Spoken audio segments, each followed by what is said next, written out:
अगर आपके दिल की धड़कन अचानक से तेज़ हो जाए, चेहरा लाल हो जाए, सर भारी भारी लगे या आंखों के आगे अंधेरा सा हो जाए, तो समझ लें आपका ब्लड प्रेशर बढ़ चुका है। और मैं आज आपको ऐसा देसी आजमूदा और फ़ौरन असर करने वाला नुस्खा बताने जा रही हूँ, जो ब्लड प्रेशर को सिर्फ 2 मिनट में नॉर्मल करता है। ये नुस्खा ना सिर्फ आपके जिस्म को सुकून देता है, बल्कि दिल के बोझ को भी हल्का कर देता है। चलिए शुरू करते हैं सेहत का सफ़र। अब हमें सबसे पहले ये समझना चाहिए कि ब्लड प्रेशर की असल वजह क्या होती है। अक्सर हम समझते हैं कि ब्लड प्रेशर सिर्फ गुस्से या नमक की वजह से बढ़ता है, मगर असल सच ये है कि ये हमारे जहन की थकान, नींद की कमी और रोज़मर्रा के दबाव का मजमूआ होता है। जब जहन सुकून में ना हो तो दिल पे बोझ बढ़ जाता है, दिल दबाव बर्दाश्त नहीं कर पाता और फिर ब्लड प्रेशर बढ़ जाता है। लेकिन अच्छी बात यह है कि जिस्म को सिर्फ चंद मिनट में सुकून दिया जा सकता है, अगर सही तरीका मालूम हो।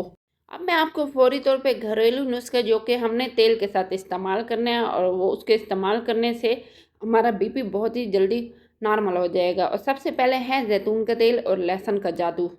1 चम्मच खालिश जैतून का तेल लें और इसमें एक जो लहसुन का बारीक पीस कर रस निकालें या सिर्फ बारीक कतर लें। दोनों को मिक्स करके सुबह खाली पेट या जब प्रेशर बढ़े तो बराह रास्त चम्मच से खाएं। ये इतना तेज़ी से असर करता है कि खून की नालियों को फैलाकर खून का बहाव आसान बनाता है। लहसुन खून को पतला करता है, दिल पर दबाव कम होता है, और जैतून का तेल दिल की नालियों को चिकना रखता है। सिर्फ 5 से 10 मिनट में दिल की धड़कन नॉर्मल होना शुरू हो जाती है। अगर बीपी हाई होने लगे तो आप दूसरे नंबर पे ये भी कर सकते हैं, पाँव को ठंडे पानी में डुबोना होता है। 1 बाल्टी या टब लें, लेकिन ठंडा नहीं लेना, नॉर्मल पानी लेना है, और अपने दोनों पाँव और हाथ 3 से 5 मिनट तक इसमें रखें। आंखें बंद करें, गहरी सांसें लें। ये जिस्म की दर्जा हरारत को कम करता है, असाबी निज़ाम को रिलैक्स करता है और ब्लड प्रेशर फ़ौरन नीचे लाता है। ये तरीका ख़ास तौर पे सर्दियों या गर्मियों में अचानक प्रेशर बढ़ने पर फौरी फ़ायदा देता है। तीसरे नंबर पे आ जाते हैं प्रेशर रिलीफ सांस लेने के एक्सरसाइज। नाक से 5 सेकंड सांस अंदर लें, 5 सेकंड रोक कर रखें। मुंह से 5 सेकंड में आहिस्ता आहिस्ता बाहर निकालें, और ये अमल आपने 10 बार दोहराना है। इस तरह करने से हम पे क्या असर पड़ेगा? ये दिमाग को ऑक्सीजन पहुंचाता है, दिल की रफ्तार को मुतवाजन रखता है और आसाब को सुकून देता है। प्रेशर नेचुरल तरीके से नीचे आने लगता है। चौथे नंबर पे आ जाते हैं धनिया का पानी। 1 चम्मच खुश्क धनिया रात को पानी में भिगो दें, सुबह छान कर ये पानी पी लें। असर इसका ये होता है कि ये गुर्दों से सोडियम को निकालता है और जिस्म में पानी का तवाज़ुन को रखता है, और हाई ब्लड प्रेशर को नेचुरल तरीके से कम करता है। ऐसे कौन से फल हैं जो ब्लड प्रेशर के लिए पावर बूस्टर हैं? जिसमें पहले नंबर पे आ जाता है केला। केले में मौजूद पोटाशियम ब्लड प्रेशर को कम करता है और दिल के लिए बेहतरीन है। दूसरे नंबर पे अनार दिल की नालियों को साफ करता है, दिल को ताकत देता है। और फिर अमरूद है, निज़ाम हज़म और खून की नालियों को आराम देता है।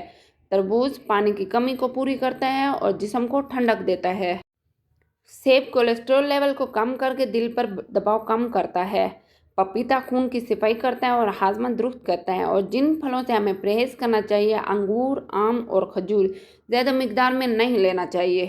इमरजेंसी की सूरत में आप लोगों के घर में ये वाली टैबलेट्स लाजमी होनी चाहिए, और डॉक्टर की परमिशन से सिर्फ एक टैबलेट लें और फ़ौरन लेट जाएं और ठंडा पानी पिएं। 10 मिनट में ही दोबारा आप ब्लड प्रेशर चेक करें। खबरदार, बगैर डॉक्टर के हदायत के रोज़ाना दवा लेना नुकसानदेह है। घरेलू नुस्खे और खुराक की आदत सबसे महफूज तरीका है। जब बीपी हाई हो तो हमें क्या पीना चाहिए? फौरी तौर पर ठंडा पानी, नारियल का पानी, नींबू पानी या धनिया या अजवाइन का पानी ले सकते हैं। और बीपी हाई होने की सूरत में हमें चाय, कॉफ़ी, एनर्जी ड्रिंक्स, सोडा या कोल्ड ड्रिंक्स नहीं लेना चाहिए। बीपी हाई होने की सूरत में दिमाग को हम किस तरह से रिलैक्स कर सकते हैं? सबसे पहले आप गहरी सांसें लें। नंबर 2 पे पाँव का हल्का सा मसाज करें, और वो भी आपने जैतून के तेल से करना है। तीसरे नंबर पे सर के पिछले हिस्से पर गीले कपड़े के साथ पट्टी रखें और खामोश बैठें और बहुत ही कम रोशनी कर दें। ये सब चंद मिनटों में आपके जिस्म को सुकून देते हैं और प्रेशर खुद ब खुद नीचे आ जाता है। याद रखें, ब्लड प्रेशर सिर्फ जिस्म की बीमारी नहीं, ये ज़िंदगी की बेतरतीबी का नतीजा है। जब आप अपने जहन को सुकून देते हैं, जिस्म खुद ब खुद सेहतमंद हो जाता है। लिहाजा गुस्से से बचें, नमक कम करें, पानी ज़्यादा पिएं और खुद को मोहब्बत दें। یہی ہے اصل علاج جو دوا سے زیادہ طاقتور ہے۔ اگر آپ کو یہ معلومات پسند آئی ہیں تو اسے ضرور شیئر کریں، کیونکہ شاید ہی کسی کی جان بچ جائے۔ اللہ آپ کو صحت دے، سکون دے اور لمبی زندگی دے، آمین۔